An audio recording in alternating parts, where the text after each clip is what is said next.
పిఏడి కొత్తగా వినిపిస్తోంది. Peripheral artery disease. యాక్చువల్గా ఇది ఎవరికి వస్తుంది? ఎక్సెప్ట్ మన గుండె, మెదడు ఈ రెండు ప్రాంతాలకు తప్పించి ఇబ్బంది ఉంటే దాన్ని క్రిటికల్ లింబ్ ఇస్కీమియా అంటాం. ఇది ఎలా ఉంటుంది అంటే మనకి ఎలాగైతే హార్ట్ అటాక్ వస్తుందో స్మోకర్స్లో ఎక్కువగా వస్తుంది. ఖచ్చితంగా స్మోకర్స్ స్మోకింగ్ని క్విట్ చేయాలి. మనం యూజువల్గా వినేది వెరికోస్ వెయిన్స్ అనేది వింటుంటాం. అది ఇది ఒకటేనా డిఫరెంట్? అసలు మీరు చాలా అద్భుతమైన ప్రశ్న అడిగారు. ఎందుకంటే చాలామంది పేషెంట్స్ మా దగ్గరకు వచ్చినప్పుడు ఎల్డర్లీ పేషెంట్స్లో ఈ సమస్యలు యూజువల్గా ఎక్కువగా వస్తాయి. ఈవెన్ మనం స్నానం చేసేటప్పుడు సబ్బెట్టేటప్పుడు కూడా యంగ్స్టర్స్గా ఉన్న మనమే కాల్ని కరెక్ట్గా చూసుకోం కాబట్టి సార్ నాకు ఆత్మహత్య చేసుకోవాలనే అంత నొప్పి ఉంది అంటారు. అంటే మనిషికి భరించలేనంత నొప్పి ఉండడం. ఏ స్టేజ్లో ఎప్పుడు మీ దగ్గరకు వస్తే ట్రీట్మెంట్ అనేది అవుతుంది? ఒక మనిషి నడవాల్సినంత నడవలేకపోవడము, వారి కాల్ని కాపాడి వారి కాలు మీద వారి నడిచే క్రమంలో కాల వేల అంటే వేలిపోయినా పర్లేదు, కాలు ఉంటే చాలు కదా, కాలు తీయాల్సిన పరిస్థితి వచ్చిందంటే మేము కూడా ఎక్కువ బాధపడతాం.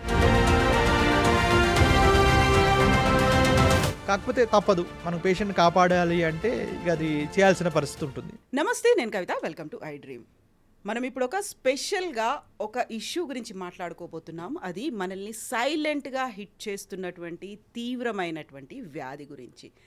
పెరిఫెరల్ ఆర్టరీ డిసీజ్, పిఏడి అంటే ఏంటి, దాని గురించి అవగాహన ఎలా ఉంది, ట్రీట్మెంట్ ఏంటి, ఎవరికి వస్తుంది, ఎందుకు వస్తుంది, వీటన్నిటి గురించి మాట్లాడుకుందాం. మనతో పాటుగా ఉన్నారు ఎండోవాస్కులర్ సర్జన్ డాక్టర్ శ్రీకాంత్ రాజు గారు. హలో డాక్టర్, నమస్తే. నమస్కారం అండి. పిఏడి కొత్తగా వినిపిస్తోంది, పెరిఫెరల్ ఆర్టరీ డిసీజ్ అనేది. యాక్చువల్గా ఇది ఎవరికి వస్తుంది, ఎందుకు వస్తుంది, ఎక్కడొస్తుంది అసలు? అంటే యూజువల్గా ఏంటంటే ఈ పెరిఫెరల్ ఆర్టీరియల్ డిసీజ్ కానీ పెరిఫెరల్ వాస్కులర్ డిసీజ్ కానీ ఈ రెండు పదాల్లో యూజువల్గా ఇది మనం మెడికల్ టర్మినాలజీలో వాడతాం. అంటే ఎక్సెప్ట్ మన గుండె, మెదడు ఈ రెండు ప్రాంతాలకు తప్పించి మిగతా ఏ ఏరియాలో శరీరంలో రక్తనాళాల్లో ఇబ్బంది వచ్చినా దాన్ని మనం పెరిఫెరల్ ఆర్టీరియల్ డిసీజ్ అంటాం. అందులోనూ ఈ పెరిఫెరల్ ఆర్టీరియల్ డిసీజు మెయిన్గా ఎక్కువ కాళ్ళలో రావడం వల్ల అది ప్రాముఖ్యత కాళ్ళ వరకేనేమో అన్నంతగా అది వ్యాప్తి చెందింది.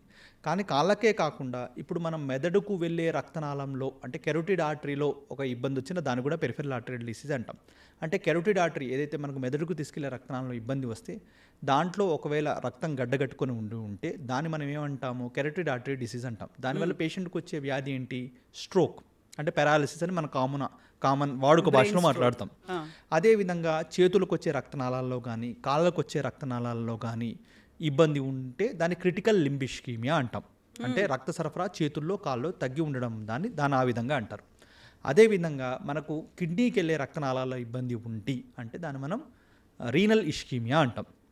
అదే ఒకవేళ పేగులకు వచ్చే రక్తనాళాల్లో ఇబ్బంది ఉంటే అంటే పేగులకు వెళ్ళే రక్తనాళాల్లో బ్లాకేజెస్ ఉంటే దాన్ని మనం ఎక్యూట్ క్రానిక్ మిసెంట్రిక్ ఇస్కీమియా అంటాం.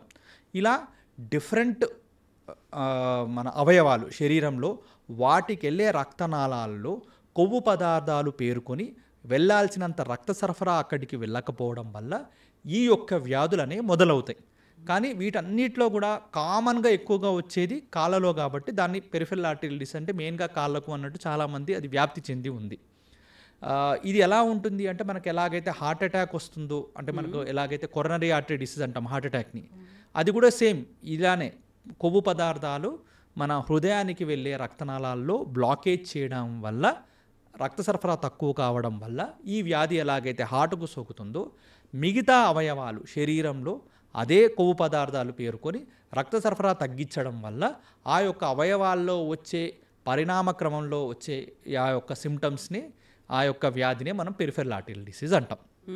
ఇది యూజువల్గా స్మోకర్స్లో ఎక్కువగా వస్తుంది, షుగర్ పేషెంట్స్లో ఎక్కువగా వస్తుంది, ఎవరికైతే బీపీ సరిగ్గా కంట్రోల్ చేసుకోరో, కొలెస్ట్రాల్ లెవెల్స్ వాళ్ళ శరీరంలో ఎక్కువగా ఉంటుందో, సెడెంటరీ లైఫ్ స్టైల్ ఎక్కువగా వారు ఉంటారో, అదేవిధంగా ఎక్సర్సైజ్ సరిగ్గా చేయకుండా వ్యక్తులు ఎవరైతే సెడెంటరీ లైఫ్ స్టైల్ని ఎక్కువగా ఉంటారో, ఇంకోటి కొన్ని రకాల వాస్కులైటిస్ అంటాం అంటే కొన్ని రకాల రక్తనాళాలకు సంబంధించిన వ్యాధులు జన్మతః ఉన్న వ్యక్తుల్లో కూడా ఈ సిమ్టమ్స్ ఎక్కువగా ఉంటాయి. వీరందరిలో కూడా కామన్గా ఎక్కువగా వచ్చేది స్మోకర్స్. ఎవరైతే పొగాకు రిలేటెడ్ పదార్థాలను ఐదర్ స్మోక్ చేయడం కానీ నోట్లో పెట్టుకుని నవలడం కానీ, అంటే తంబాకు చూవర్స్, లాంటిది. తంబాకులాగా ఆ టొబాకో చూవర్స్లో కానీ ఇది ఎక్కువగా వస్తుంది. ఓ, వచ్చే ఏజ్ గ్రూప్ ఎక్కువగా ఎవరిలో ఉంటుంది అంటే 40+ ఇయర్స్ ఉన్న వాళ్ళలో ఎక్కువగా వస్తుంది. ఇంకా ఏజ్ పెరుగుతున్న కొద్దీ దీని ఫ్రీక్వెన్సీ ఎక్కువగా పెరుగుతూ వస్తుంది. ముఖ్యంగా ఇది ఎక్కువగా మగవాళ్ళలో వస్తుంది. ఎందుకంటే మనకు తెలుసు మన ఇండియన్ పాపులేషన్లో most of the males are smokers and tobacco chewers. అంటే లేడీస్లో లేరు అని కాదు, కానీ మేల్స్లో ఈ శాతం ఎక్కువగా ఉంటుంది. కాబట్టి ఈ యొక్క వ్యాధి లక్షణాలు అనేది మేల్స్లో చాలా ఎక్కువగా వస్తుంది. సో ఇప్పుడు మీరు చెప్పిన దాన్ని బట్టి అయితే బ్లాకేజెస్ అనేవి కాళ్ళకి పాదాలకి వస్తాయి. మనం యూజువల్గా వినేది వెరికోస్ వెయిన్స్ అనేది వింటుంటాం. అది ఇది ఒకటేనా డిఫరెంట్ అసలు? వారికోజ్ వెయిన్స్ ఇది రెండు ఒకటి కాదు. మీరు చాలా అద్భుతమైన ప్రశ్న అడిగారు. ఎందుకంటే చాలామంది పేషెంట్స్ మా దగ్గరకు వచ్చినప్పుడు ఈ పెరిఫెరల్ ఆర్టీరియల్ డిసీజ్ గురించి మేము మాట్లాడినప్పుడు వాళ్ళు మెయిన్గా వారికోజ్ వెయిన్స్ ఏమో అని కన్ఫ్యూజ్ అవుతూ, అయితే లేజర్ చేస్తారా సార్ మీరు వెంటనే దీనికి అని అడుగుతుంటారు. ఓకే. యూజువల్గా రెండు వేరు. అంటే ఏ అవయవానికైనా శరీరంలో రెండు రకాల రక్తాలు ఉంటాయి, సిరలు, ధమనులు. ధమనులు ఏం చేస్తాయి, మంచి రక్తాన్ని గుండె నుంచి ఆ అవయవానికి తీసుకుని వెళ్తాయి. ఫర్ ఎగ్జాంపుల్ కాళ్ళకు అనుకోండి, ఆ ధమనులు ఏవైతే తీసుకెళ్తే ఆ ధమనుల్లో ఇబ్బంది ఉంటే దాన్ని మనం పెరిఫెరల్ ఆర్టీరియల్ డిసీజ్ అంటాం. ఓకే. అదే మంచి రక్తం ఇచ్చేసిన తర్వాత చెడు రక్తం ఏదైతే ఫామ్ అవుతుందో అది సిరల ద్వారా మళ్ళీ మనకు గుండె వైపు పైకి వస్తాయి. ఆ సిరల్లో సమస్య ఉంటే దాన్ని మనం వారికోజ్ వెయిన్స్ అంటాం. రెండు ఒకటి కాదు, రెండింటికి ట్రీట్మెంట్ ఒకటి కాదు, రెండు డిఫరెంట్ సమస్యలు. ఒక పేషెంట్కి వారికోజ్ వెయిన్స్ రావడం వల్ల ఆ పేషెంట్కి ప్రాణానికి ప్రమాదం వచ్చేంత సివియర్గా యూజువల్గా అది ఎప్పుడూ మారదు. ఓకే.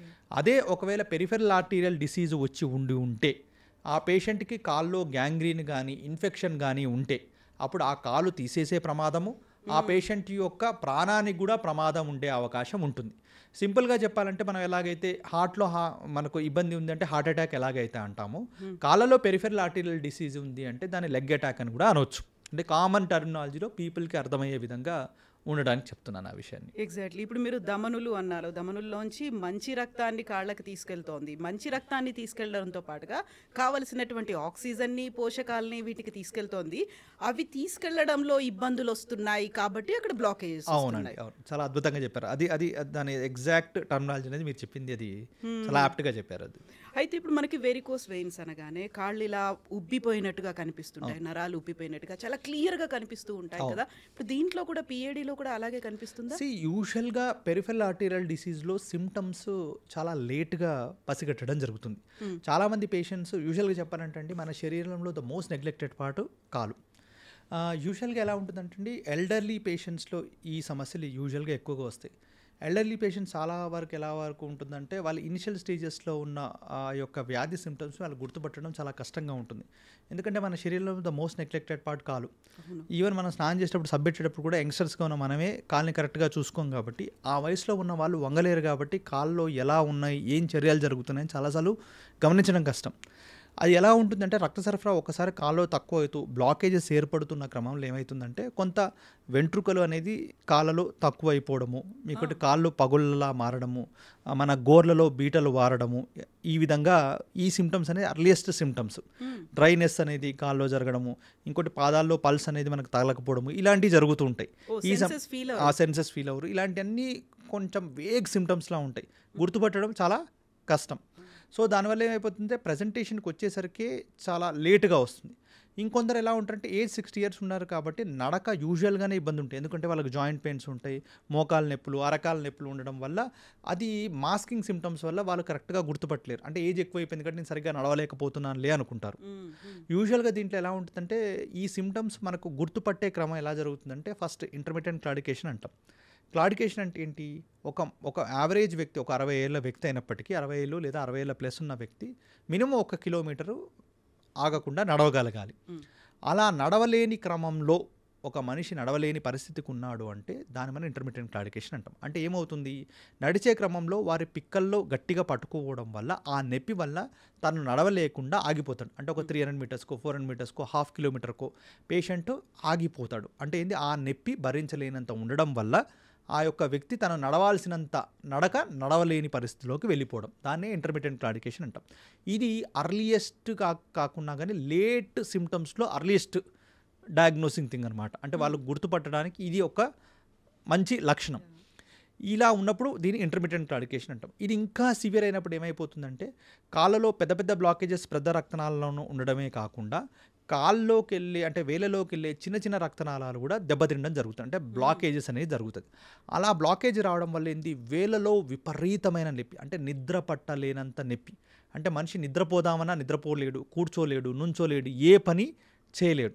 కొన్నిసార్లు ఆ నొప్పి ఎంతవరకు ఉంటుందంటే మనిషికి ఆ వేలు తీసేస్తే బాగుండే, నా కాలు తీసేస్తే బాగుండే. కొందరికి ఎంతవరకు ఉంటుందంటే కొన్ని బుక్స్లో కూడా ఎలా డిస్క్రైబ్ చేస్తారు, కొందరు పేషెంట్స్ కూడా మా దగ్గరికి వచ్చినప్పుడు ఎలా చెప్తారంటే సార్ నాకు ఆత్మహత్య చేసుకోవాలనే అంత నొప్పి ఉంది అంటారు. దాన్ని మనం రెస్ట్, అంత తీవ్రంగా ఉంటుంది. దాన్ని రెస్ట్ పెయిన్ అంటాం. అంటే మనిషికి భరించలేనంత నొప్పి ఉండడం. ఇది మనకు సిమ్టమ్స్, ఇది one of the symptom, main symptom. అది కాకుండా ఇది ఇంకా క్రమంలో కొందరికి మొదటి 2 సిమ్టమ్స్ లేకుండా డైరెక్ట్ గ్యాంగ్రీన్ కూడా రావచ్చు. అంటే ఒకదాని తర్వాత ఒకటి రావాలి అని కూడా ఎక్కడ లేదు, స్టేజ్ వైజ్ కూడా రావాలని ఎక్కడ లేదు. కొందరికి డైరెక్ట్గా గ్యాంగ్రీన్ అంటే ఏంది, పుండు అయ్యి వేలు నల్లబడిపోయి కొన్నిసార్లు కులిపోవడం అనేది మొదలవుతుంది. అంటే రక్త సరఫరా లేని భాగం కదా, ఆ భాగం కులిపోవడం అనేది మొదలవుతుంది. దాన్నే మనం గ్యాంగ్రీన్ అంటాం. అంటే యూజువల్గా ఇప్పుడు మీకో నాకు ఒక గాయం అయింది అనుకోండి, ఒక 2 వారాల్లో మానిపోవాలి. అంతకంటే ఎక్కువ ఒక గాయం ఉండి అది మానిపోకుండా ఇబ్బంది పెడుతూ దాని కలర్ చేంజెస్ అవుతూ అక్కడ వాసన అలాంటిది వస్తూ అంటే ఇన్ఫెక్షన్ వల్ల అవన్నీ జరుగుతున్నాయి అంటే దాన్ని మనం గ్యాంగ్రీన్ అంటాం. ఆ గ్యాంగ్రీన్ వచ్చింది అంటే మాత్రం ఇది కొంచెం ఎక్కువగా ముదిరిపోయింది అని అర్థం. యూజువల్గా సిమ్టమ్స్ అనేవి ఈ విధంగా వస్తాయి మనకి పేషెంట్స్కి. డాక్టర్, మీరు ఇప్పుడు ఒక గ్యాంగ్రీన్ అనే మాట చెప్పారు. గ్యాంగ్రీన్ అనేది అక్కడ నొప్పి ఏదైనా ఉంది, గాయం ఏదైనా అయింది అనుకుంటే అది తొందరగా తగ్గదు అంటే డయాబెటిక్ పేషెంట్లలో ఇది అవుతుంది అని అంటారు. షుగర్ పేషెంట్లు అందుకే జాగ్రత్తగా ఉండాలి, కాళ్ళని ఎప్పుడు చూసుకుంటూ ఉండాలి అంటారు. అది సేమ్ ఉంటుందా? సిమ్టమ్స్ కావచ్చు, మిగతావన్నీ కూడా? ఇది కూడా చాలా అంటే వ్యాలిడ్ క్వశ్చన్, చాలా ఇంపార్టెంట్ క్వశ్చన్ అడిగారండి. యూజువల్గా షుగర్ పేషెంట్స్లో 2 రకాల గాయాలు అయ్యే అవకాశం ఉంటుంది. అంటే మనకు అర్థం కావడానికి అలా చెప్తున్నారు 2 రకాల గాయాలని. మొదటి రకం అంటే మీరు అన్నది, అంటే షుగర్ పేషెంట్స్ యూజువల్ గాయం మానకుండా ఎందుకు ఉంటుంది అంటే దానికి వాళ్ళకి ప్రెషర్ అల్సర్స్ అనేది ఎక్కువగా వస్తాయి. ప్రెషర్ అల్సర్స్ అంటే ఏంటి అంటే యూజువల్గా షుగర్ పేషెంట్స్కి చిన్న చిన్న నరాలు పాదాల్లో దెబ్బతింటాయి. దాన్ని మనం పెరిఫెరల్ న్యూరోపతి అంటాం. ఆ దెబ్బతినడం వల్ల వాళ్ళకి స్పర్శ జ్ఞానం లేకపోవడం వల్ల పాదాల్లో వాళ్ళకి గాయాలు అయ్యే అవకాశాలు ఎక్కువగా ఉంటాయి. అదే కాకుండా వాళ్ళకి ఏంటంటే కాళ్ళలో మైక్రో చేంజెస్ అనేవి చాలా జరుగుతాయి. అంటే బోన్స్లో కూడా మైక్రో చేంజెస్ జరిగి బోన్స్లో, జాయింట్స్లో, అదేవిధంగా కండరాల్లో కూడా కొన్ని చర్యలు జరుగుతాయి. జరగడం వల్ల ఏంది, వాళ్ళ యొక్క ఫుట్ యొక్క ఆకృతి అనేది చేంజ్ అవుతుంటుంది. ఆ ఆకృతి చేంజ్ కావడం వల్ల డిఫరెంట్ టైప్ ఆఫ్ ఫుట్ షేప్స్లోకి వెళ్తారు. అంటే మీరు చాలామంది చూసుంటారు, వేళ్ళు వంకరపోయి వేళ్ళు పాదాలు కొంత విచిత్రమైన పొజిషన్లో ఉండి వాళ్ళకి ఎలా అంటే సింపుల్గా మా మెడికల్ లాంగ్వేజ్లో చెప్పాలంటే క్లాటోస్ అని, మనకు హ్యామర్ టోస్ అని, రాకర్ బాటమ్ ఫుట్ అని, ఇంకోటి చార్కోట్స్ ఫుట్ అని, ఇలా డిఫరెంట్ ఫుట్ షేప్స్లోకి వెళ్ళిపోతాయి. ఆ షేప్స్లో ఉండడం వల్ల వాళ్ళకు కాళ్ళ ప్రెషర్ ఏరియాస్ క్రియేట్ అయ్యి ఎక్కడైతే బొక్కలు ఎక్కువగా పెరిగి ఉంటాయో దాంట్లోంచి ఒత్తిడి ఎక్కువ పడుతుందో పాదాల్లో వాళ్ళకు ప్రెషర్ అల్సర్స్ అనేవి ఫామ్ అవడం జరుగుతుంది. అంటే ఈ ప్రెషర్ అల్సర్స్ ఎందుకు ఫామ్ అవుతాయి, ఈ యొక్క స్పర్శ జ్ఞానం తక్కువగా ఉండడం, అక్కడ బొక్కల ఆకృతి చేంజ్ కావడం వల్ల ప్రెషర్ ఎక్కువ పడడం వల్ల, అంటే నడిచేటప్పుడు నుంచున్నప్పుడు ఆ ప్రెషర్ పడడం వల్ల ఆ గాయాలు క్రియేట్ అవుతాయి. కానీ రక్త సరఫరా తక్కువ కావడం వల్ల ఆ గాయాలు క్రియేట్ కావు. ఇది ఒక రకం. రెండో రకం ఏంటిది, డయాబెటీస్ ఉన్న పేషెంట్స్లో 30% మందిలో ఈ పెరిఫెరల్ ఆర్టీరియల్ డిసీజ్ అసోసియేటెడ్ అయి ఉంటుంది. అలా అంటే diabetes is one of the complicating factor. అంటే డయాబెటీస్ ఉండడం వల్ల ఈ పెరిఫెరల్ ఆర్టీరియల్ డిసీజ్ వచ్చే శాతం అనేది పెరుగుతుంది. ఎప్పుడైతే ఈ రక్త సరఫరా తగ్గుతుందో ఈ డయాబెటిక్ పేషెంట్స్లో, వీళ్ళకి డయాబెటీస్ ఉండడం వల్ల ఈ యొక్క పెరిఫెరల్ ఆర్టీరియల్ డిసీజ్ వల్ల అంటే రక్త సరఫరా తక్కువ ఉండడం వల్ల, ఈ 2 కారణాల వల్ల వీళ్ళకు వచ్చే ఈ యొక్క గాయాలు ఏవైతే ఉంటాయో దాన్నే మనం గ్యాంగ్రీన్ అంటాం రఫ్గా. అంటే రక్త సరఫరా లేకపోవడం వల్ల ఆ యొక్క వేలు కావచ్చు, పాదం కావచ్చు, కాలు కావచ్చు కులిపోవడం అనేది మొదలవుతుంది. ఆ కులిపోయే క్రమాన్నే మనం మెడికల్ టర్మినాలజీలో చెప్పాలి అంటే గ్యాంగ్రీన్ అంటాం. డాక్టర్, ఇప్పుడు మీరు డీఫామ్ అంటున్నారు, పాదం షేప్ కోల్పోవడం అనేది. గౌట్ ఆర్థరైటిస్ అన్నప్పుడు కూడా కాళ్ళు ఇలా వేళ్ళు ఉబ్బిపోతాయి అనేది వింటాము. కొన్నిసార్లు ఎలిఫెంట్ లెగ్ అంటే బోధకాలు అనేది కూడా ఉంటుంది, అప్పుడు కూడా డీఫామ్ అవుతుంది. అది వేరు ఇది వేరు కదా, ఎంటైర్లీ డిఫరెంట్. అవి వేరండి, అవి ఎంటైర్లీ డిఫరెంట్ కండిషన్స్ అవన్నీ.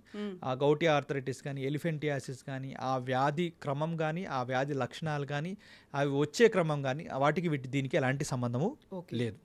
సో డాక్టర్, ఇప్పుడు ఇన్ని రకాలు చెప్పారు. అంత ఈజీగా ఐడెంటిఫై చేయడం అయితే కాదు. ఏ స్టేజ్‌లో ఎప్పుడు మీ దగ్గరికొస్తే ట్రీట్మెంట్ అనేది అవుతుంది? 3 ప్రధాన అంశాలు మన దగ్గరకు రావడానికి. ఒకటి ఇందాక మీకు చెప్పినట్టు ఇంటర్మిటెంట్ క్లాడికేషన్. అంటే ఒక మనిషి నడవాల్సినంత నడవలేకపోవడము, నడిచే క్రమంలో పిక్కలు బాగా పట్టుకొని ఆ నొప్పి వల్ల ఆగిపోవడము. ఇలా జరిగింది అంటే ఫస్ట్ వాళ్ళు ఇంటర్మిటెంట్ క్లాడికేషన్ ఉన్నట్టు. ఇది కొంత ఐడెంటిఫైబుల్ ఫస్ట్ సిమ్టమ్గా మనం చెప్పుకోవచ్చు. అంటే పేషెంట్ తనంతట తాను ఇది రియలైజ్ కాగలుగుతాడు.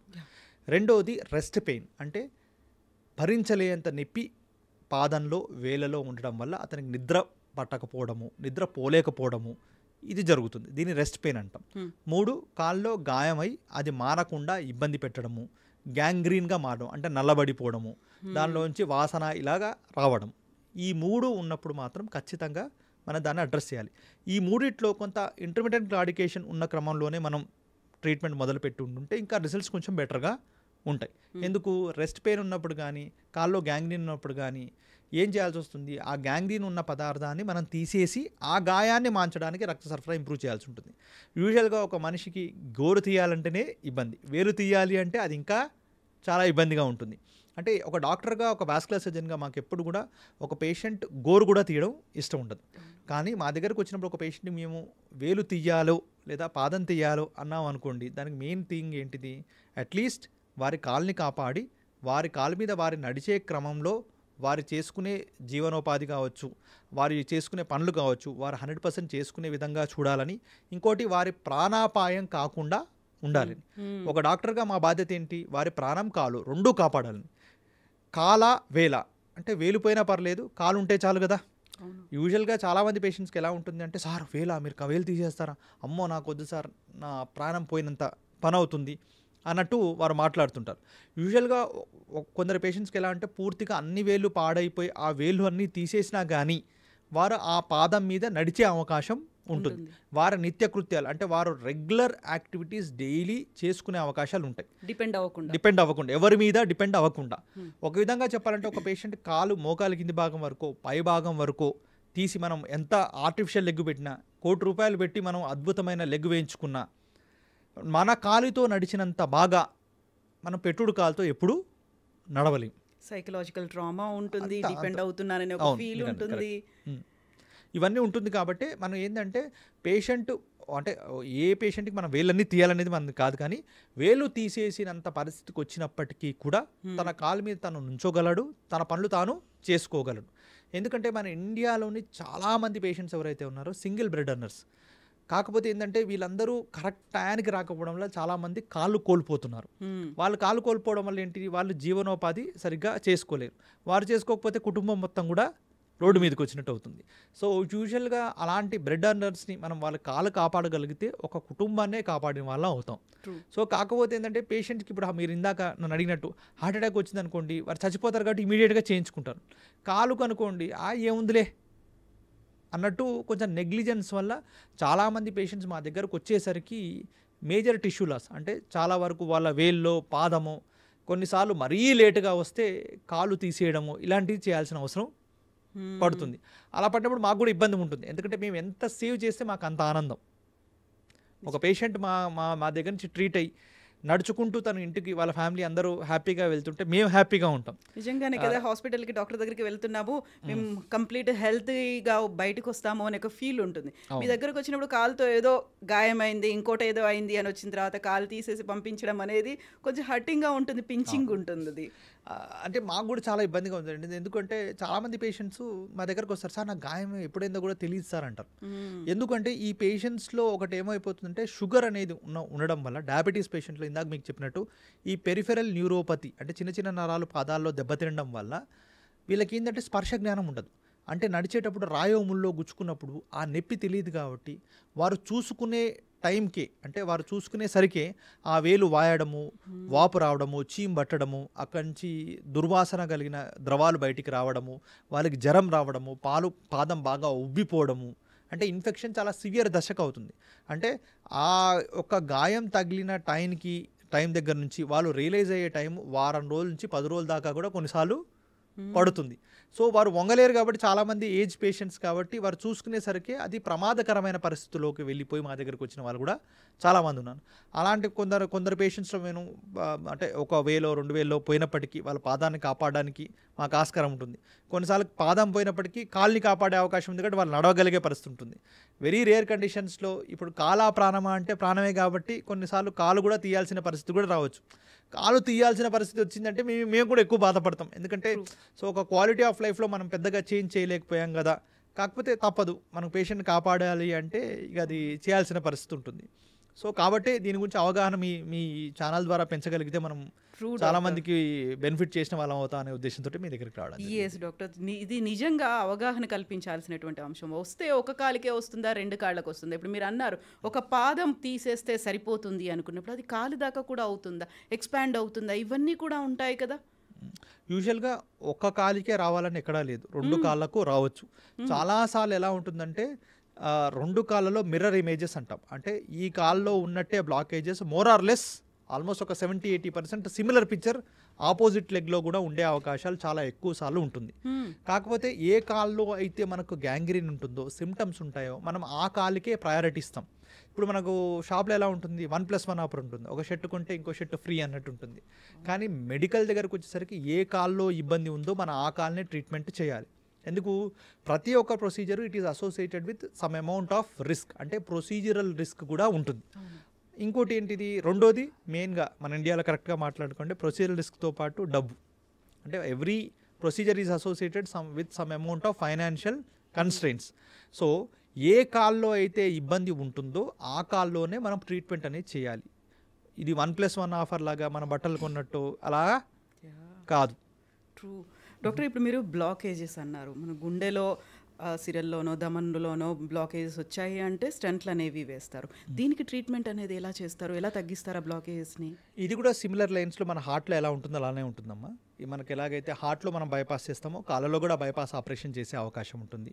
ఎలాగైతే హార్ట్లో మనము బెలూన్ యాంజియోప్లాస్టీ చేస్తామో, బెలూన్ ద్వారా ఉబ్బిస్తామో ఆ రక్తనాళాన్ని, ఎలాగైతే మనం స్టంట్ పెడతామో అలా కాళ్ళలో కూడా చేసే ఆస్కారం ఉంటుంది. డిపెండింగ్ అపాన్ ద పేషెంట్స్ యొక్క సివియారిటీని బట్టి, వారికున్న ఆరోగ్య లక్షణాలను బట్టి, వారికున్న మిగతా యొక్క ఆరోగ్య పరిస్థితులను బట్టి ఈ 2 ప్రొసీజర్స్లో ఐదర్ బైపాస్ కావచ్చు, యాంజియోప్లాస్టీ, స్టంటింగ్ కావచ్చు, ఈ రెండిట్లో ఏది పేషెంట్కి మెయిన్గా బెనిఫిట్ అవుతుందో అది చేస్తాం. ఒక వాస్కులర్ సర్జన్గా మేము ఏంటంటే ఈ 2 రకాల ప్రొసీజర్స్ చేయగలుగుతాం. కాబట్టి పేషెంట్ యొక్క ప్రొఫైల్ని బట్టి ఈ రెండిట్లో ఏది బెస్ట్ అయితే మేము అది పేషెంట్కి చేస్తాం. అంటే ఇప్పుడు మీరు అడగొచ్చు, డాక్టర్ గారు ఈ బైపాస్ ఎవరిలో చేస్తారు, యాంజియోప్లాస్టీ, స్టంటింగ్ ఎవరిలో చేస్తారు? యూజువల్గా బైపాస్ అనేది మేము యంగ్ పేషెంట్స్లో, అంటే యంగ్ ఇన్ ద సెన్స్ ఏంటంటే comparatively younger patients around 40-50 years ఉన్న వాళ్ళలో యూజువల్లీ ఎక్కువ ప్రిఫర్ చేస్తాం. ఎందుకు, వాళ్ళకి లాంగివిటీ ఆఫ్ లైఫ్ ఎక్కువగా ఉంటుంది కాబట్టి ఈ ప్రొసీజర్స్ అనేది ఎక్కువ కాలం నిలబడతాయి కాబట్టి ఆ ప్రొసీజర్ని ఎక్కువగా సజెస్ట్ చేస్తాం. అంటే లాంగివిటీ ఆఫ్ లైఫ్ ఏంటి సార్ అంటే, యూజువల్గా చెప్పాలంటే బైపాసెస్ కొంచెం ఎక్కువ కాలం తెరుచుకొని ఉంటాయి అని మనకు స్టడీస్ ద్వారా చెప్తున్నారు. కానీ బైపాసెస్ మనం అందరి పేషెంట్స్లో అటెంప్ట్ చేయలేము. ఎందుకు చేయలేము, ఎవరికైతే BP, sugar, heart related issues ఉంటాయో, లంగ్ రిలేటెడ్ ఇష్యూస్ ఉంటాయో, కిడ్నీ రిలేటెడ్ ఇష్యూస్ ఉంటాయో, ఇంతకుముందే బ్రెయిన్ రిలేటెడ్ ఇష్యూస్ అంటే స్ట్రోక్ లాంటివి వచ్చి ఉంటాయో, ఇలాంటి పేషెంట్స్ ఏంటిది అనస్థీషియా పరంగా రిస్క్తో కూడుకున్న పేషెంట్స్, టాలరెన్స్ లెవెల్స్ కొంచెం తక్కువగా ఉంటుంది. సో అలాంటి పేషెంట్స్లో మనం ఈ ప్రొసీజర్స్ బైపాస్ అటెంప్ట్ చేయాలంటే వాళ్ళకు కొంత రిస్క్ ఎక్కువగా ఉంటుంది. సో అలాంటి పేషెంట్స్లో మేము ప్రిఫరబ్లీ ఒకవేళ చేసే ఆస్కారం ఉంది అంటే మాత్రం యాంజియోప్లాస్టీ, స్టంటింగ్ చేయడానికి ఎక్కువగా ఇష్టపడతాం. ఎవరైతే కంపారిటివ్లీ కొంత అనస్థీషియా రిస్క్ తక్కువగా ఉంటుందో, వాళ్ళకి జీవితకాలం ఎక్కువగా ఉంటుంది అనుకుంటామో అలాంటి పేషెంట్స్లో బైపాస్ అటెంప్ట్ చేస్తాం. కొన్నిసార్లు కొన్ని బ్లాకేజెస్ ఎంత సివియర్గా ఉంటాయి అంటే వాళ్ళలో అసలు మనం యాంజియోప్లాస్టీ, స్టంటింగ్ చేయలేం. రిస్క్ ఉన్నప్పటికీ కూడా మనం బైపాసే చేయాల్సిన అవసరం రావచ్చు. సో అలాంటి పేషెంట్లు ఇంకా తప్పక పేషెంట్ అటెండర్స్కి వాళ్ళకి మనం ఎక్స్ప్లెయిన్ చేసి అది వారికి బెస్ట్ అనిపిస్తే అది కూడా మనం చేయడం జరుగుతుంది. డాక్టర్, అవుట్ ఆఫ్ క్యూరియాసిటీ ఒక క్వశ్చన్ అడుగుతున్నాను. ఇప్పుడు హార్ట్ అటాక్స్ వచ్చాయి, స్టంట్స్ వేసారు అనుకున్నప్పుడు బ్లడ్ థిన్నర్స్ టాబ్లెట్స్ అనేవి ఇస్తారు. ఇప్పుడు దీనికి కూడా పిఏడికి కూడా అలాగే ఇస్తారా? 100% అవే టాబ్లెట్స్ ఇక్కడ కూడా ఇస్తాం. ఎలాగైతే హార్ట్లో మనం బ్లడ్ థిన్నర్స్ ఎలాగైతే మనం ఇస్తాము, అంటే యాంటీ ప్లేట్లెట్స్ అంటాము, యాంటీ కోయాగులేషన్ అంటాం, అంటే 2 రకాల ఈ టాబ్లెట్స్ ఉంటాయి. ఈ 2 రకాల టాబ్లెట్స్ ఎలాగైతే హార్ట్కి ఇస్తామో అదే విధంగా ఈ పెరిఫెరల్ ఆర్టీరియల్ డిసీజ్ వచ్చే ప్రతి ఒక్క పేషెంట్కి ఇవి కూడా ఇవ్వడం జరుగుతుంది.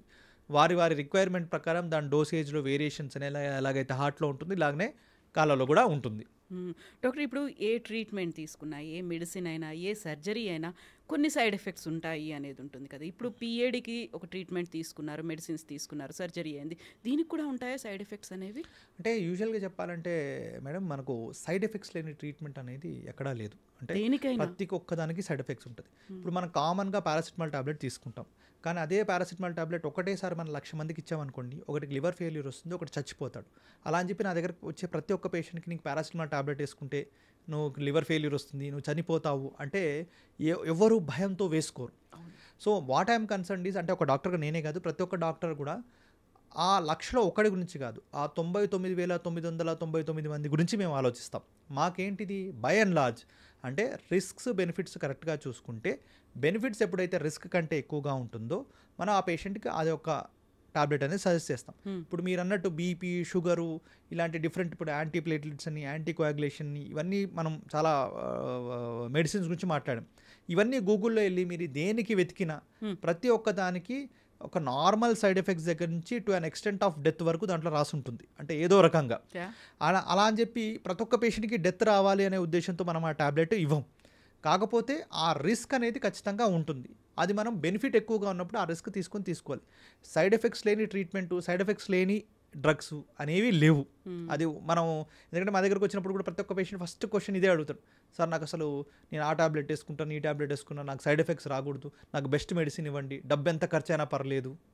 కొందరు ఇలా అంటారు, కొందరు ఏమంటారు, డబ్బు ఎక్కువ ఖర్చు కాకూడదు, అలానే నాకు ట్రీట్మెంట్ మాత్రం అద్భుతంగా జరిగిపోవాలి, ప్రతి ఒక్కటి నయం అయిపోవాలి, తొందరగా అవ్వాలి. అంటే ఏ వ్యాధి క్రమంలో అయినా ఒక డాక్టర్గా మాకు ఏ పేషెంట్ మా దగ్గరకు వచ్చినా వారికి డబ్బు అనేది పక్కకు పెడితే వారికి తొందరగా తగ్గాలని చూస్తాం, మంచి వైద్యమే చెప్పాలని చూస్తాం. త్వరితగతిన అది తగ్గించడానికి ఏ రకంగా మనం చూడగలుగుతామో ఆ యొక్క పరిణామ క్రమంలో ఉండే ప్రతి ఒక్క విషయాన్ని వాళ్ళకు ఎక్స్ప్లెయిన్ చేయడం అనేది జరుగుతుంది. అది అంటే వ్యాధి ఇప్పుడు జ్వరం లాగా నేను ఈరోజు టాబ్లెట్ వేసుకున్నాను తగ్గిపోయింది, రేపు నుంచి టాబ్లెట్ అవసరం లేదు, అలాంటిది కాదు. కొన్ని వ్యాధులకు దానికి తగ్గట్టు మనం ముందుకు వెళ్ళాలి. ఎగ్జాక్ట్లీ. మీరు ఇప్పుడు గూగుల్ అనేది అన్నారు కాబట్టి, గూగుల్ డాక్టర్స్ అనేవాళ్ళు చాలా పెరిగిపోయారు. నేను సెల్ఫ్ ప్రిస్క్రిప్షన్ రాసుకున్నాను, నేను ఇది చెక్ చేసుకున్నాను, ఈ మెడిసిన్ అయితే సరిపోతుంది, వాళ్ళకు ఇది వాడారు కాబట్టి నాకు సెట్ అవుతుంది అనుకో. ఇప్పుడు ఇన్ని రకాల సిమ్టమ్స్ అనేవి కనిపిస్తున్నాయి, వేరియేషన్స్ అనేవి కనిపిస్తున్నాయి. పిఏడిలో సెల్ఫ్ మెడికేషన్ అనేది ఎట్టి పరిస్థితుల్లోనూ ఎవరికి జనరలైజ్ చేసినట్టుగా సరిపోదు, అది వాళ్ళకి అది యాప్ట్ కూడా కాదు. అలాంటి టైంలో మీ దగ్గరికి వచ్చినటువంటి పేషెంట్కి ఇది పిఏడి, దీనికి సర్జరీ చేయాలి, దీనికి ఇలాంటి మెడిసిన్స్ అవసరం, దీనికి స్టెంట్ వేయాలి, ఎలా కన్విన్స్ చేస్తారు వాళ్ళని? అంటే యూజువల్గా చెప్పాలంటే మ్యామ్, ఒకటి గూగుల్లో చాలామంది చదువుకొని కొన్ని రకాల వ్యాధులు, అంటే పిఏడనే కాదు వివిధ రకాల వ్యాధుల్ని వాళ్ళు అనుకరించి వస్తున్నారు. ఇప్పుడు మీరు ఇందాక మనం సైడ్ ఎఫెక్ట్స్ గురించి మాట్లాడుకున్నాం, దాని గురించి కూడా ముందే ఎక్కువ చదువుకోవడం వల్ల, అంటే తెలివి ఎక్కువ కావడం వల్ల, గూగుల్ అని, చాట్ జీపీటీ అని, డిఫరెంట్ థింగ్స్ వల్ల వాళ్ళు అవన్నీ స్టడీ చేసి వచ్చి వారు మాకు చెప్తుంటారు, సార్ దీన్ని చేస్తే ఇలా ఉంటుంది, దీన్ని చేస్తే ఇలా ఉంటుంది, ఈ రిస్క్ ఇలా ఉంటుంది, అలా ఎలా అవుతుంది, ఆ రిస్క్ తీసుకుని ఎలా చేయాలి అని అడుగుతుంటారు. ఒకటి చాట్ జీపీటీలో కానీ ఈ గూగుల్లో కానీ లేనిది ఒక డాక్టర్గా మాలాంటి వాళ్ళు ఉన్నదేంటి, ఎక్స్పీరియన్స్. మేము మా ఎక్స్పీరియన్స్ ప్రకారం మ్యాక్సిమం నెంబర్ ఆఫ్ పేషెంట్స్లో ఈ మంచి జరగాలి అనే ఉద్దేశంతో ఈ యొక్క ట్రీట్మెంట్స్ అనేవి చెప్పడం జరుగుతుంది. అంతేగాని ఒక డాక్టర్గా మేము ఎప్పుడు కొందరు పేషెంట్స్కి రిస్క్ కూడా చెప్పాల్సి ఉంటుంది. అంటే అది టాబ్లెట్ ఫామ్లో ఉన్న రిస్క్ కావచ్చు, ప్రొసీజర్ రిస్క్ కావచ్చు, అది మా బాధ్యత. ఆ రిస్క్ నాకే కాదు, నాకైనా అదే రిస్క్ ఉంటుంది, మా అమ్మ నాన్నకు ఎవరికైతే ఏ రిస్క్ ఉంటుందో అదే రిస్క్ మా దగ్గరకు వచ్చే పేషెంట్స్కి వారికి ఆపరేట్ చేసే క్రమంలో మేము అదే దాన్ని వారికి ఎక్స్ప్లెయిన్ చేయాల్సిన అవసరం ఉంటుంది. కానీ దాంట్లో ఏ కోశాన కూడా వారు ఆ రిస్క్ పర్సంటేజ్లో ఉండాలని ఏనాడు అనుకోము, అనే విధంగా ఏనాడు చేయము. కానీ కొన్నిసార్లు ఎలా ఉంటుందంటే, ఎంత గొప్ప జాగ్రత్తలు మనం తీసుకున్నా, ఎంత గొప్ప ఆపరేషన్ నేను చేసినా, ఎంత గొప్ప మందులు నేను ఇచ్చినా, ఎంత పేషెంట్ తాలూకు బంధువర్గం వారు ఎంత డబ్బు ఖర్చు పెట్టినా, ఎంత వారు ప్రేమ చూపించినా, at the end of the day వారి బాడీ కూడా సహకరించాలి, భగవంతుడి దయ కూడా ఉండాలి.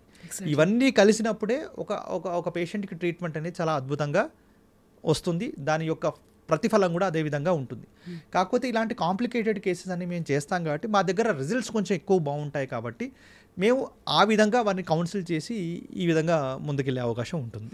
End of the day patients చూసేది, లేకుంటే వాళ్ళ ఫ్యామిలీ మెంబర్స్ చూసేది సక్సెస్ రేట్. ఆ డాక్టర్ దగ్గరికి వెళ్తే ఇలా కంప్లీట్ సెట్ అయిపోయింది, ఇంత ఎఫెక్ట్ కడకుండా లేకుంటే ఇంత నష్టం జరగకుండా ఉంది అనేది. సో మోస్ట్ సాటిస్ఫైయింగ్ ఎక్స్పీరియన్స్ అంటే ఏంటి, ఏ కేసు అని చెప్తారు మీరు?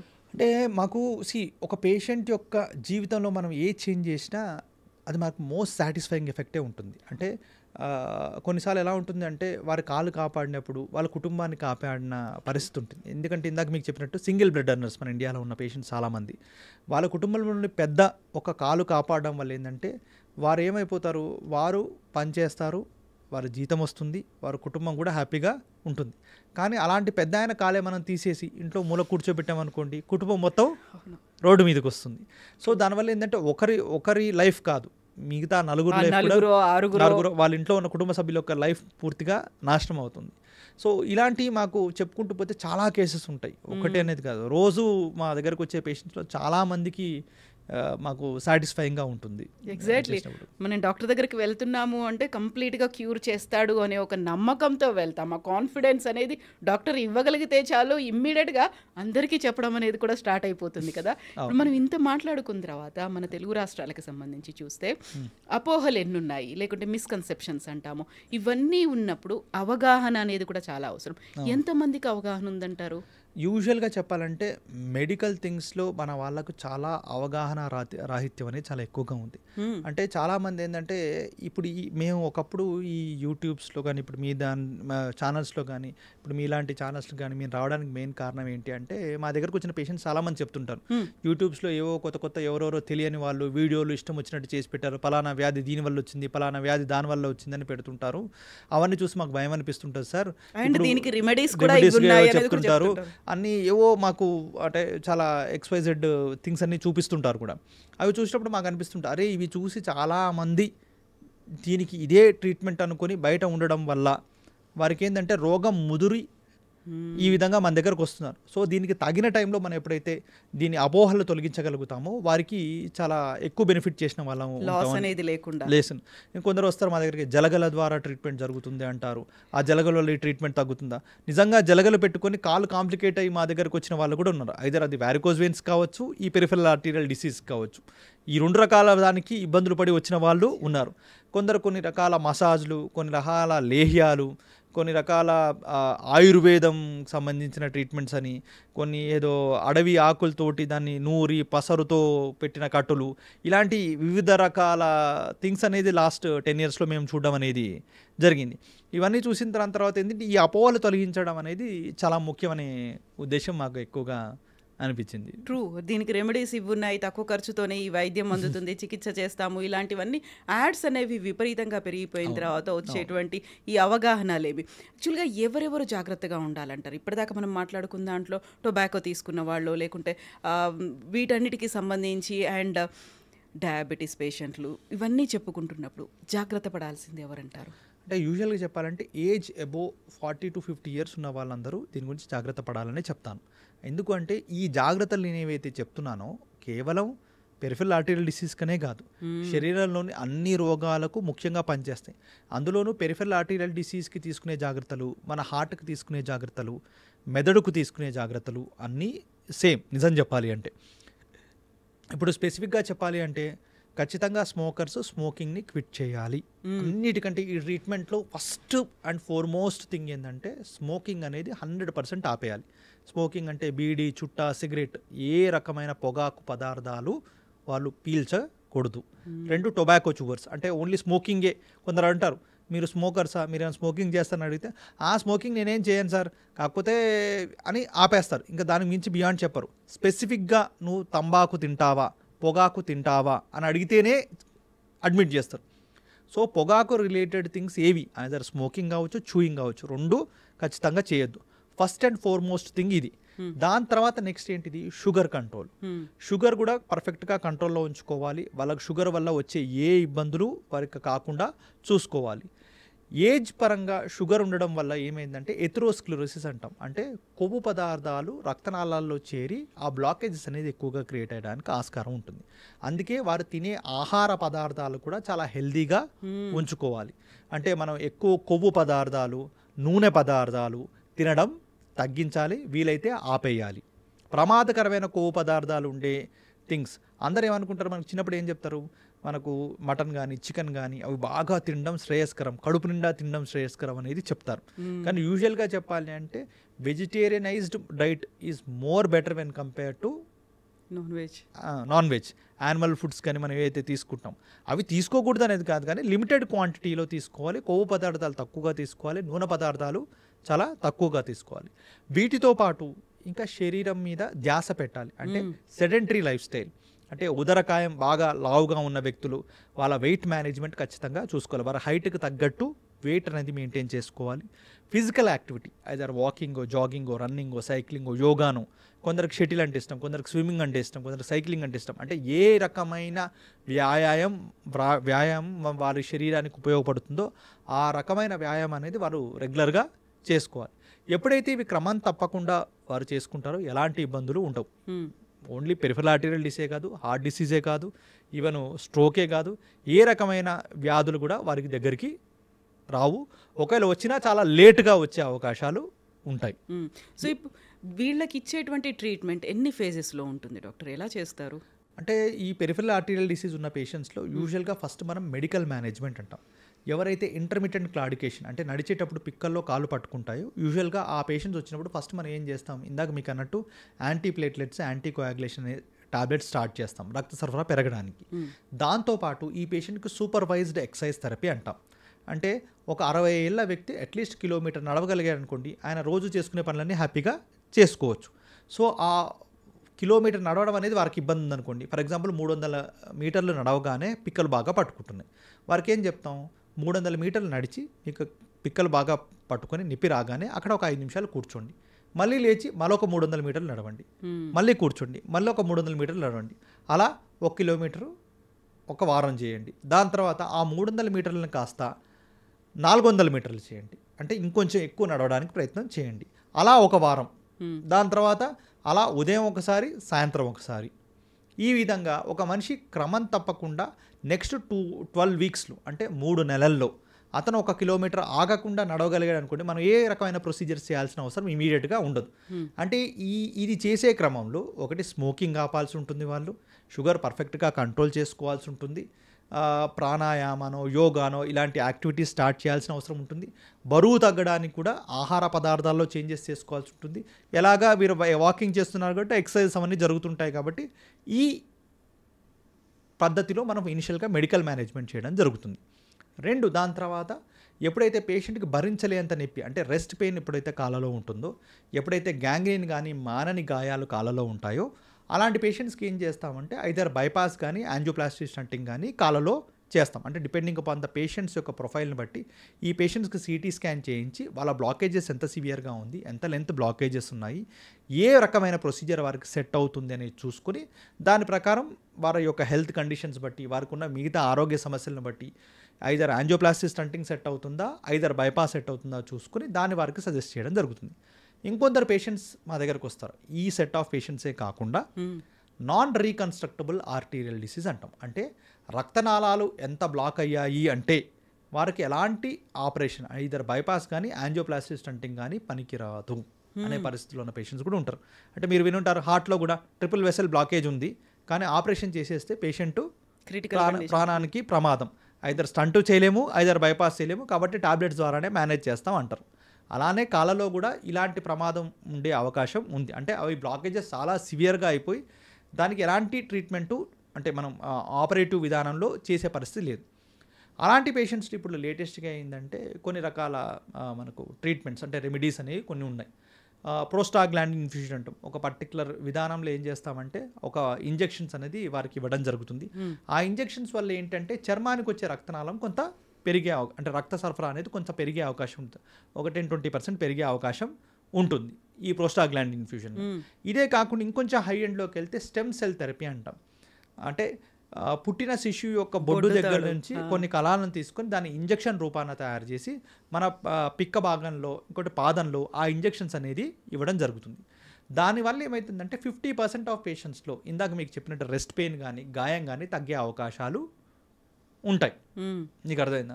సో ఇలాంటి అనేవి కూడా ఇప్పుడు లేటెస్ట్ ట్రీట్మెంట్స్ అనేది ఇప్పుడు వస్తుంది. అంటే ఎవరిలో అయితే మనం ఈ ఆపరేషన్స్ చేయలేమో అలాంటి పేషెంట్స్లో ఇలాంటి ట్రీట్మెంట్ పద్ధతులు కూడా కొత్త పద్ధతులు కూడా మన దగ్గరికి వస్తుంది.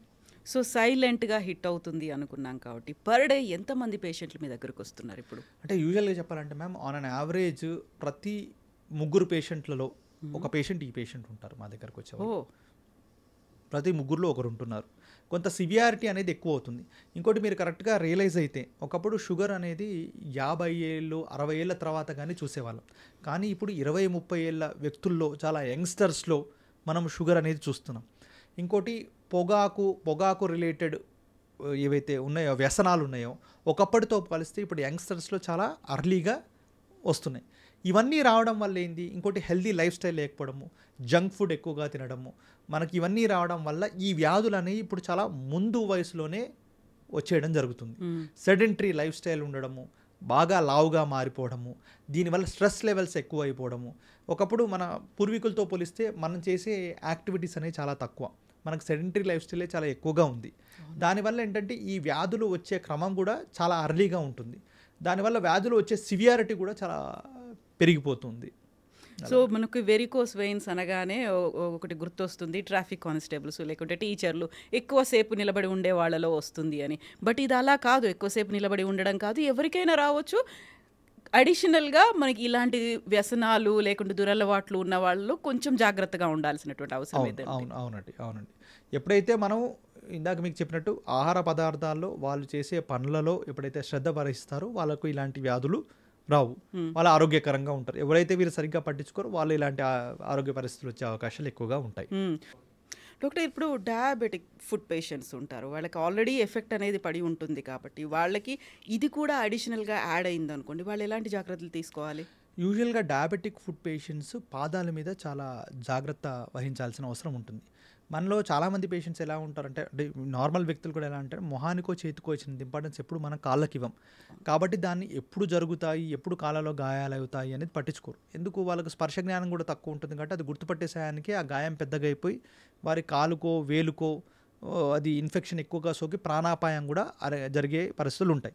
కాబట్టి ఇలాంటి పేషెంట్స్ ఏం చేయాలంటే, ఎవరికైతే షుగర్ ఉంటుందో వాళ్ళు రోజు ఉదయం నిద్రలేవగానే ఎలాగైతే మనం మొహాన్ని అద్దంలో చూసుకుంటామో అలానే వాళ్ళు ఇలా మన చైర్లో కూర్చొని ఒక కాలు మీద ఒక కాలు వేసుకొని మనం కూర్చుంటాం చూసారా, ఆ పొజిషన్లో కూర్చొని అద్దం తీసుకొని పాదంలో ఏమన్నా కొత్త గాయాలు అయ్యాయా చెక్ చేసుకోవాలి. ఎందుకంటే వాళ్ళు వంగలేరు కాబట్టి చూసుకోలేరు పాదంలో ఎలా ఉంది. ఎప్పుడైతే అద్దంలో చెక్ చేసుకుంటారో గాయం చిన్నగా వాళ్ళకి ఏమైనా దొరికిందనుకోండి, ఆ గాయం అర్లీగా ట్రీట్మెంట్ చేయించుకుంటే ఎక్కువగా ఇబ్బంది ఉండదు. అంటే చిన్న గాయాన్ని మాన్చడం చాలా ఈజీ. స్నానం చేసి రాగానే పొడి బట్టతో కాళ్ళను తుడుచుకొని కాళ్ళలో ఎలాంటి తేమ లేకుండా చూసుకోవాలి. ముఖ్యంగా వేళ్ళ సందుల్లో ఎలాంటి తేమ ఉండకూడదు. ఒకవేళ చాలామంది ఇండియన్ ఫీమేల్స్కి ఎలా ఉంటారంటే ఊరికే వాష్రూమ్కి వెళ్ళడము, వారు కిచెన్లో ఆ పనులు చేసుకోవడం వల్ల ఊరికే కాళ్ళు కడుక్కోవడం వల్ల ఈ వేళ్ళ సందుల్లో నీళ్లను అలానే వదిలేస్తారు. ఈ పేషెంట్స్లో ఎక్కువ వేళ్ళ సందుల్లో ఈ ఫంగల్ ఇన్ఫెక్షన్స్, గాయాలు ఇలాంటివి వచ్చే అవకాశాలు ఉంటాయి. కాబట్టి వేళ్ళ సందుల్లో ఎలాంటి నీరు లేకుండా పొడి బట్టతో క్రమంగా తుడుచుకోవాలి ఒకవేళ అలాంటి పరిస్థితి ఏమైనా వచ్చినా కానీ. కాళ్ళకు మాయిశ్చరైజేషన్, కొబ్బరి నూనె, పాండ్సో, వ్యాస్లిన్ ఏమనో ఏదో ఒక మాయిశ్చరైజర్ కాళ్ళకు తప్పకుండా పెట్టుకోవాలి. వేళ్ళ సందులో ఈ మాయిశ్చరైజర్ ఎప్పుడు కూడా పెట్టకూడదు. వేళ్ళ సందులో preferably talcum powder, Candid powder, Betadine powder ఇలా డిఫరెంట్ పౌడర్స్ వచ్చాయి. ఆ పౌడర్స్ పెట్టడం వల్ల ఏంటంటే అక్కడ తేమ ఉండకపోవడము, డ్రైగా ఉండడం వల్ల ఎలాంటి ఇన్ఫెక్షన్స్ రాకపోవడం అలాంటివి జరుగుతుంటాయి. ప్రిఫరబ్లీ సాక్స్ అనేది ఖచ్చితంగా వేసుకోవాలి. చాలామంది డయాబెటిక్ పేషెంట్స్ ఇంకా చేసే ముఖ్యమైన తప్పు ఏంటంటే, మన ఇండియన్ పేషెంట్స్లో ఇంకా ఎక్కువ చేసే తప్పు ఏంటంటే చెప్పులకు ఎవరు ఖర్చు పెట్టరు. చెప్పులు ఏంటి 100 రూపాయలతో 200 రూపాయలతో గట్టిగా ఉన్నా కానీ రోడ్ సైడ్ దొరికే చెప్పులు వేసుకుంటారు. చెప్పులు పాడైపోయినా దాన్ని ఎప్పుడు మార్చరు. అలా చెప్పులు వేసుకోవడం వల్ల ఏంటంటే చాలాసార్లు కాళ్ళలో గాయాలు అయ్యే అవకాశాలు ఉంటాయి. ఎందుకు, ఈ డయాబెటిక్ పేషెంట్స్కి కాళ్ళలో ప్రెషర్ ఏరియాస్ అనేవి ఉంటాయి. ఆ ప్రెషర్ ఏరియాస్ గుర్తించుకొని ఆ ప్రెషర్ ఏరియాస్కు తగ్గట్టుగా కాళ్ళకు ఫుట్వేర్ తయారు చేసుకోవాలి. ఇంకోటి వీళ్ళకు ఉండే మెయిన్ మిత్ ఏంటిది, బయటికి వెళ్ళినప్పుడే చెప్పులు వేసుకోవాలి, ఇంట్లో పాలిష్ బండ్లే కాబట్టి చెప్పులు అవసరం లేదు అనుకుంటారు. అలా కాకుండా ఈ డయాబెటిక్ పేషెంట్స్ ఇంట్లో బయట ఎప్పుడూ చెప్పులతోటే తిరగాలి. దీనివల్ల ఏమైపోతుంది, గాయం వచ్చే క్రమాన్నే మనం తగ్గించడం వల్ల ఈ యొక్క ఇబ్బందులను మనం కాకుండా చూసుకోగలుగుతాం. సో బోల్డ్ అంత కేర్ అయితే ఉండాలి, లేకపోతే ఆ నెగ్లిజెన్స్ అనేది that leads to many problems. అది మాత్రం గుర్తుపెట్టుకోవాల్సిన అవసరం ఉంటుంది. అవునండి. సో ఈ జాగ్రత్తలు ఎప్పుడైతే తీసుకుంటారో వాళ్ళకి ఎలాంటి ఇబ్బంది ఉండదు. సో మనకి కంక్లూడింగ్ నోట్ అంటే జాగ్రత్తగా ఉండాల్సిన అవసరం ఉంది. ఎందుకంటే పాదాలు కాళ్ళు అనేవి కింద ఉంటాయి కాబట్టి పెద్దగా అస్సలు పట్టించుకో, కాకుంటే హోల్ బాడీ అంతా మనదే, ప్రతి బాడీ పార్ట్ కూడా మనదే కాబట్టి అన్నిటి మీద ఫోకస్ పెట్టాలి. పర్టికులర్గా మన భారం మోస్తున్నాయి ఆ కాళ్ళు, వాటికి శ్రద్ధ పెట్టాల్సిన అవసరం అయితే ఉంది. అవునండి. Thank you so much doctor. మళ్ళీ మనం మాట్లాడుకుందాం, ఇంకా దీనికి సంబంధించినటువంటి ట్రీట్మెంట్, వచ్చినటువంటి లేటెస్ట్ టెక్నాలజీ, వీటన్నిటి గురించి కూడా మళ్ళీ మాట్లాడుకుందాం doctor. Thank you so much. నమస్కారం అండి. Thank thank you.